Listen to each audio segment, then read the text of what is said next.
So, Tyranitar got buffed this season with the new fast move of Dragon Breath on it. And with this Pokemon is going to be insanely fast to get into the moves, and both of the moves are actually really strong. We have a double stab move combination here of the Brutal Swing as well as the Stone Edge, which we're going to take a look here today in the Scroll Cup. Let me know down below as well which cup you currently play. I've seen more people running Scroll Cup right now, which I'm actually finding quite surprising. I don't know, like, I actually think the Ultra League meta isn't that bad right now. I think it's kind of an interesting meta as well. I feel like Scroll Cup is quite limited. So this was actually not the first team that tried to play all around the Tyranitar. I had like other teams as well that just didn't really work out that well. This one actually worked out quite well for me, and you're gonna see here how strong Tyranitar can be as well in the battles. But to be fair, the main star of the show was absolutely the Shadow Kingdra as our say-sub. Kingdra was insanely neutral in so many matchups. And look at this, by the way. I love this play. We go for the Swift, we're gonna get the Shield, and we're gonna go for the Outrage, and we will be able to now knock the opponent out with it, as they are not shielding up another move, and with that we're going to be able to win the battle as the opponent forfeits. So next up, we're going to have the morpeko here. Morpeko is going to be alright. This is going to be okay for us, as we're going to be able to now go ahead and use a shield. We should be able to go for the full farm down in the 2-shield scenario. As the aura wheel is coming through, I'm not really too worried about the matchup. They decide to swap out into the annihilape. Annihilape is actually the worst kind of Pokemon to face for this team, as we don't really have a lot of pressure with our lead, as we're running Bug Bite and the Bug Buzz. I'm not too sure if Bug Buzz is really needed on the lead, by the way. I reckon it could also function quite well without the Bug Buzz. But basically, you're going to have like the double resisted damage then from that, and only our Kingdra can really deal with it. And so, yeah, it can be a bit tricky. Here, we are going to be now at equal shields, but they were able to align themselves, as Kingdra is also not the greatest matchup against the opponent's Pokemon there. And we're going to see the Arachnin coming in. Here's the thing. Yes, I could have went into my, into my Tyranitar, which would have done super effective damage with a Stone Edge and would have one-shot them, but they're still having a shield and they're having a fast move that is doing super effective damage against us. And that's just going to be a bit more tricky. And now we have to swap out into a Tyranitar. We're still going to be forced to use a shield here, because it could be both Water Pulse or a Bug Buzz, very likely just a Bubble Beam. But we have to hope now that somehow our Tyranitar is going to be able to pull through here and win the battle. But as you can see here, we are not going to be able to reach the move in time. But even if we would have done that, we would have not been fine here. We would still lost the battle, as the Tyranitar, like, I just didn't have enough health here with my last Pokemon. I reckon that would have needed to carry there, or I wasn't able to get to 2 charge moves with Tyranitar. Very close battle though, and we're going to move on now against another battle against Annihilape. Annihilape is definitely on the rise, by the way, in the current meta. This Pokemon will make it naturally quite a bit difficult for a team or like a Pokemon to perform that has a double weakness to fighting. So that's the main issue for Tyranitar, by the way, is actually the typing. Tyranitar's typing is tied with, I think, Executor's type, to have the most amount of weaknesses in Pokemon, just full stop. Like Rock as well as Dark has so many weaknesses, it's kind of insane there. So like, this is kind of one of the issues with Tyranitar just generally, is the type itself is really bad defensively. Offensively it's actually quite good, because you have Ghost type Pokemon you can hit, like Psychic type Pokemon you can hit, Ice, Flying, Fire types, a lot of types that you can hit actually with the combination they have here. You kind of cannot hit Fighting type Pokemon, which is a bit annoying, especially like, in the meta with Annihilape. I guess you can still hit neutrally with a Brutal Swing, but generally speaking, like, you have a lot of weaknesses there. And as you can see here, again, a Water type Pokemon does super effective damage against us. We have so many weaknesses in this kind of category. Here, though, they're going to have the Spark as a fast move, which is good for us. Spark is recommended in this meta. There are a lot of Pokemon that are kind of weak to that. And in comes the Mandibuzz, and this will be a win. Sadly, they didn't allow me to go for a Stone Edge. I would have loved to see how much damage it would do. And so, I think in 4 battles, we face now 3 Annihilapes, which kind of makes me think that I really would like to hard counter this Pokemon, because it seems to be one of the most common Pokemon currently. But yeah, we are going to have to stay in here. We just have to go and play this matchup out. I'm fully aware that this is not going to be the greatest matchup ever. The attack is going to drop here from the Annihilape, which is fine, but they're going to boost themselves up all the time anyway. At the end of the day, you're going to very likely just end up with a very neutral scenario. And I don't really want to give them any more farms, so I decided to stop out of here now into my Kingdra, which is going to be able to get a bit of farm there. Morpeko is coming in, and we're going to have to go for the Swift here, as we are going to be having the Seed Bomb here as well. And that is going to be interesting that they go for the Seed Bomb. Like, Seed Bomb doesn't really make too much sense. It's going to help them kind of get to the next move a bit faster, but because we had enough energy anyway, we're always going to outspeed them. So, like, the difference isn't really there, is it? So, yeah, we're going to be able to get the KO. That's fine. In comes Gastrodon. We are missing our answer to Gastrodon now, because our Arachnid is supposed to deal with it. This one is supposed to bait it out. But luckily, they decided to just no-shield, and that is game. Like, there's nothing they can do anymore. Even here, Annihilate against our Tyranitar can't do really anything. The Gastrodon can't do anything. And Tyranitar just actually beat I think actually 3 of his hardest counters, which is kind of funny. Because we had the Lanturn prior as well. Here we're going to have the Murkrow. Murkrow is going to be slower than the Kingdra is. And this means we are having here the option to guarantee a Liner's House. But I don't actually really want to take it, if I'm honest. My ideal scenario is if they shield this move up here again and try to go for another charge move against me. This would be ideal, and they do that. Why? Because now I can get energy advantage on my Tyranitar with a shield as well still. And this would be amazing. And as you see here, they're going to go for Drill Peck, knock us out. I can go into the Tyranitar. I can go for the full farm now. Now I have an energy advantage, I have shield advantage, I have a ton of pressure, and we have a Water God and Lanturn, which is a bit annoying. But we will see the Stone Edge coming through here, and this is going to do some solid damage. As we see, we can stop out here. They're going to go into the Mandibuzz. That is going to be a bit of a tougher matchup. I go for the Bubble Beam early on in order to not take as much damage. I know that, of course, the Bug Buzz is going to be the move that's going to do so much damage there against the opponent, but it's also going to still need 2 hits easily, and I kind of need to survive at least a little bit longer here. As the opponent goes for their own Shadow Ball, I am going to be able to let the move go. And I still kind of have to win here with my Tyranitar, so I stop out of there, try to get some extra energy. I need to get to a move here against the opponent, but it's alright. We have to... I don't think this is actually the right play. I should have shielded. I should have tried to knock them out there and should have tried to get more energy then as well.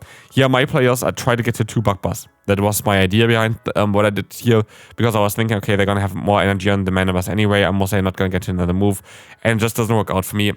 I feel like if I maybe would have shielded up the Tyranitar, I would have had maybe a chance there. Okay, fantastic lead, but a bit of an issue here now. We're going to have the Azumarill, and if you see the team, the Azumarill is going to be a bit tricky for our backline, so I have basically 0 play of swapping out. Against the Rockwood, it's actually a very solid matchup for us, and again, we can go for the early Bubble Beam, which will allow us to just take those hits super easily.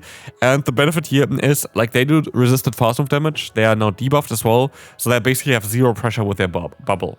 They only can hit us with Play Rough, the other moves are all resisted, so Play Rough is the hardest hitting damage, and it's the only damage that can come through from the opponent. Our benefit here is that we have a 1-turn fast attack that is always going to do a little bit of damage against the opponent non-stop, which just kind of works a little bit better than the bubble. And then we have Bug Buzz here, of course, as well, which can cover up, of course, a bit. But yeah, at the end of the day, we are going to be able to just let this move go here. It's going to be the Play Rough. I could even stop out of here, but the opponent stops out into the Malamar. And I decided to stay in for a tiny bit because I want to get them low enough. Low enough to hopefully go for a Swift to knock them out. And as you see, the opponent is going to have to take the hit here before they can even go for a move. They decided to use a shield. There should be like 2 charge moves here at this point as well, so I decided to shoot up the first move from the opponent. It's going to be the foul play. Could have tried to catch the move here as well, I guess, but I didn't. Foul play comes through again. And we are going to have here now the Swift, which either going to get the KO or get the final shield. Let's see what it's going to be. It is going to be the final shield, and this could be very crucial here for the Tyranitar if we're going to be able to farm them down here with the Tyranitar. As Azumarill is down, the Malamar is super low, and it depends on what they have in the back. It is the worst possible Pokemon that we can imagine in the Gastrodon, and with this, we don't have really a lot of play here, and we can move on to the next opponent because, yeah, this was the only Pokemon I didn't want to face, basically. So next up, we're going to have here the Chestnut against us, which is generally a Pokemon that is alright for our lead. Not so much for our backline, but for our lead it's kind of okay. Actually, our Kingdra is also fine. Like, the only weakness here is going to be, yet again, the Tyranitar, which has a weakness to both grass as well as fighting. Tyranitar's weaknesses, honestly, it's insane how many weaknesses Pokemon has.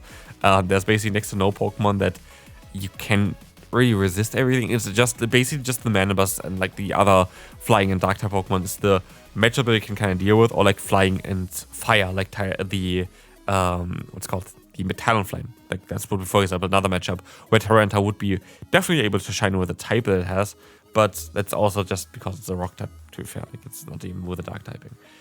It's kind of mad though. Like, Tyranitar is a Pokemon that definitely doesn't really like go by the defensive capabilities of it. It's absolutely just offense. And honestly, I love it though. I like to have like Pokemon like the Tyranitar where it's like, okay, it's high risk, high reward. But I feel like especially in the meta that we're currently playing here, there are quite a lot of answers to this Pokemon. But trust me, Dewgong is not one of them. As you see here, the Stone Edge is going to connect, it's going to one-shot the opponent, and with that, we're going to be able to win the battle. So Shadow Tyrannitar was just able to win us this battle, which is kind of funny. In comes, you know, the opponent's Gastrodon in the best possible matchup for us. So like, I'm quite happy about this. I am going to be able to just, let the move go. It's going to be the Body Slam spam. But we're going to have the Bug Buzz, which should put them into the range for just the fast move down, hopefully. But let's see on how much the Bug Buzz is going to do here. It's going to do nothing because they shield up the move. Which I found quite interesting. Like, why would you want to shield up a move in a scenario where you're such... Like you're so behind, basically. You're so behind with your own Pokemon here with the Gastrodon. And I know that I'm still going to win this zero shield matchup, even if they decide to go for one shield themselves. So I can just go ahead and go for another move, and I'm gonna knock them out. So like, I don't know why they did this, but in comes Pangoro, and that's gonna be a bit more tricky. For Pangoro, I have to kind of keep my, Kingdra here kind of alive, because otherwise I'm going to be in a position where I have a Rock and Dark-type Pokemon against a Fighting-type Pokemon, and that is not going to be great.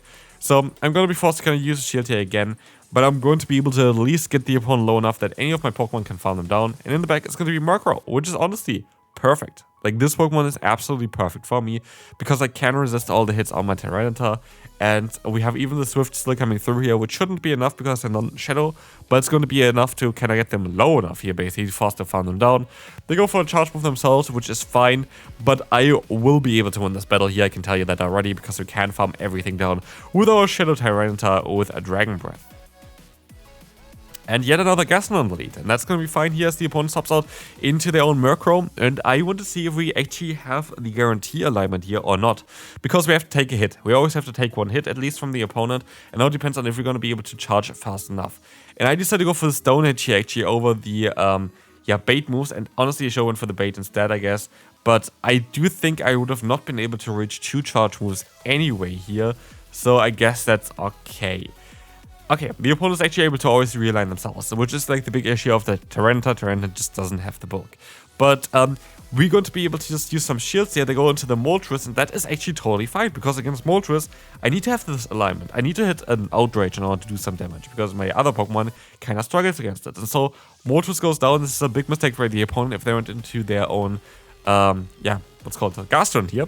We would have been in a way worse spot, but like this, we're going to be in a very solid spot. I don't know why they decided to sacrifice basically their Moltres there. Don't think that they're very happy with their play there either. But we can go for the Bug Buzz now with the Arachnid. We should be able to do so much damage here against the opponent. And we see that they are going to go super low. They're going to have the Murkrow in the back. There should only be just one charge move. I should be able to fully farm them down here. That's why I decided to use a shield.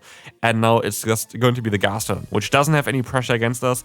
With, now the Bubble Beam. Very lightly knocking them out, and we can move on to the next opponent. Final opponent for this video here, we're going to have the Murkrow against us in the lead. We're going to stop out into the Kingdra, and we're going to be able to go for the Swift at the same time as the opponent gets to their move. Basically, if you stop out straight away, the first one is the CMP type, but the second one, you're going to outspeed the opponent's Murkrow. And this is the benefit of Kingdra. Needing only 9 turns to get to a charge move is kind of ridiculous in certain scenarios. This is one of them, because now, as you're going to see, we would have been able to outspeed them, but the opponent actually catches the move onto the Hakama-O. Great play. That is definitely a fair play here. But we're gonna still get them kinda low, and we still reach another Swift, which is important because I need to keep my Arachnid now against the opponent. I can't go into my Tyranitar because Tyranitar would take double super effective damage from the Brick Break, and I need to kinda have Tyranitar for the matchup that we just saw there as well.